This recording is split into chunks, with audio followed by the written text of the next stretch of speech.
যাদের গুপ্ত রাজনীতি রয়েছে তারা প্রকাশ্যে মত কলসের সাথে জড়িত। জুলাই আগস্ট গণঅভ্যুত্থানে যারা জীবন দিল তারা নিশ্চয় ভাবেনি সেখানে উসমান হাদিকে জীবন দিতে হবে, তাকে হত্যার পর প্রকাশ্য দিবসকে ভুলে আগুনে পুড়িয়ে দেওয়া হলো। যারা বিদেশে অবস্থানরত রয়েছে সোশ্যাল মিডিয়া অ্যাক্টিভিস্ট যারা এই বাংলাদেশের সকল বিশৃঙ্খলার সাথে জড়িত, উসমান হাদি আত্মার মাধ্যমে কামনা করছি এবং আবারও তার পরিবার বর্গের সদস্যদের প্রতি সমবেদনা জ্ঞাপন করছি এবং তার হত্যাকারীদের অবশ্যই আজকের মধ্যেই যেন আমরা জানতে পারি সেই হত্যাকারী কোথায় এবং কি স্টেপ নেওয়া হয়েছে সে বিষয়ে ছাত্র দলের দাবি রয়েছে, আমরা তা জানতে চাই।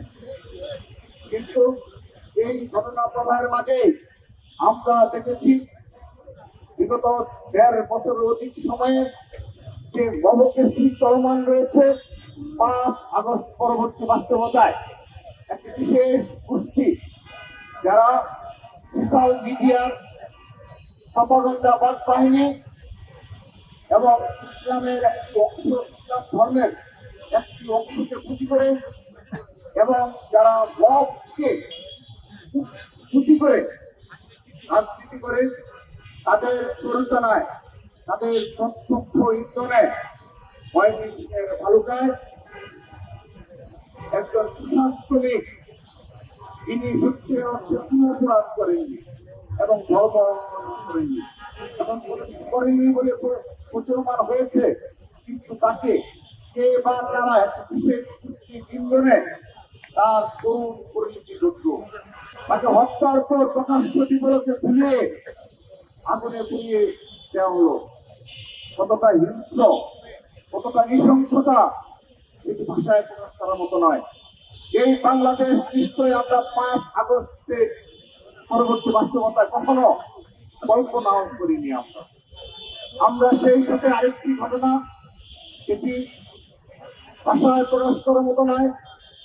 ৭ বছরের ছোট বাচ্চা আয়েশা আক্তার তিনি তার পিতার কাছে এই আগুনে পুড়ে যাচ্ছে তখনও বাঁচার আকুতি জানিয়েছে, কিন্তু তার অসহায় পিতা বিএনপি নেতা তিনি বাঁচাতে পারেননি।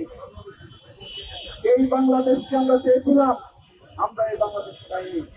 ৫ আগস্টে জুলাই আগস্ট গণঅভ্যুত্থানে যারা জীবন দিল তারা নিশ্চয় ভাবেনি সেখানে উসমান হাদিকে জীবন দিতে হবে, এখানে দীপুচন্দ্র দাসকে পুড়িয়ে মেরে ফেলা হবে, এখানে আয়েশা আক্তারকে এভাবে এতটা নৃশংস ভাবে দরজায় তালা লাগিয়ে পেট্রোল ঢেলে আগুনে পুড়িয়ে মেরে ফেলা হবে।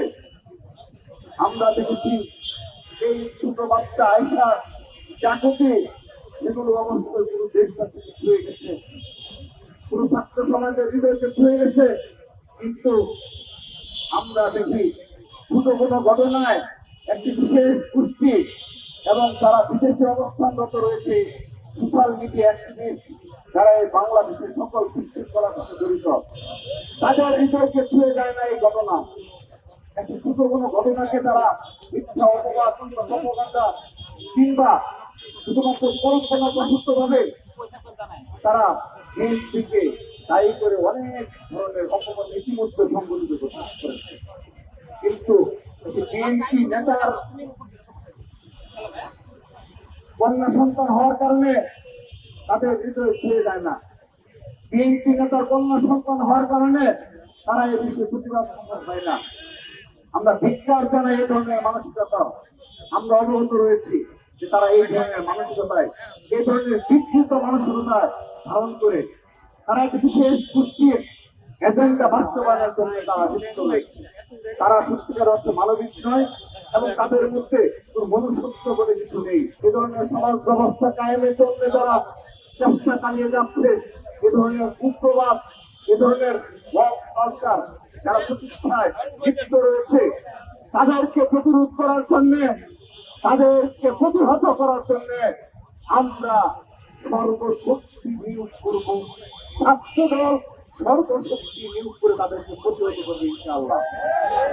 যে কথাটি বলছিলাম যে ছাত্র সংসদের মাধ্যমে যে পক্ষেই তারা নির্বাচিত হয়ে থাকুক না কেন, এই ছাত্র সংসদের নির্বাচিত প্রতিনিধিরা তারা যেভাবে সরাসরি সোশ্যাল মিডিয়ায় মত দিয়ে সাথে জড়িত রইল, মিথ্যাচার প্রপাগান্ডার মাধ্যমে প্রকাশ্যে তারা যে ধরনের অপকর্মে লিপ্ত রয়েছে, আমি প্রশ্ন রাখতে চাই, তাহলে তারা এই একটি বিশেষ ছাত্র সংগঠন যারা প্রকাশ্য ভাবে সরাসরি মদের সাথে জড়িত, তাহলে তারা পেছনে গিয়ে তাদের কর্মীদের কি ধরনের নোংরা প্রপাগান্ডার সাথে ট্রেনিং দেওয়ায় আমি ছাত্র সমাজকে ভেবে দেখার জন্য অনুরোধ জানাচ্ছি। আমাদের কোনো গুপ্ত রাজনীতি নেই, ছাত্র দলের কোনো গুপ্ত রাজনীতি নেই। তাদের গুপ্ত রাজনীতি রয়েছে, তারা প্রকাশ্যে মদ কালচারের সাথে জড়িত, তারা প্রকাশ্যে বিভক্তিমূলক প্রপাগান্ডা মিথ্যাচারের রাজনীতির সাথে জড়িত এবং উসমান হাদির এই হত্যাকাণ্ডকে কেন্দ্র করে তারা প্রতিটি ক্যাম্পাসে তার প্রমাণ দিয়েছে। আমি প্রশ্ন রাখতে চাই, তাহলে তারা পেছনে গিয়ে যখন গুপ্ত রাজনীতির সাথে লিপ্ত থাকে, কতটা নোংরা কতটা ভয়ঙ্কর রাজনীতির সাথে তারা জড়িত, এদের মুখ ধীরে ধীরে উন্মোচিত হচ্ছে।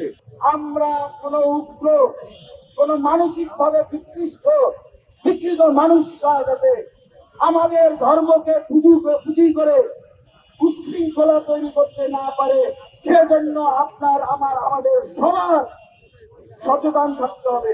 সচেতন থাকা, তাদেরকে রুখে দেওয়া আমার সবার নৈতিক, সামাজিক এবং নাগরিক দায়িত্ব।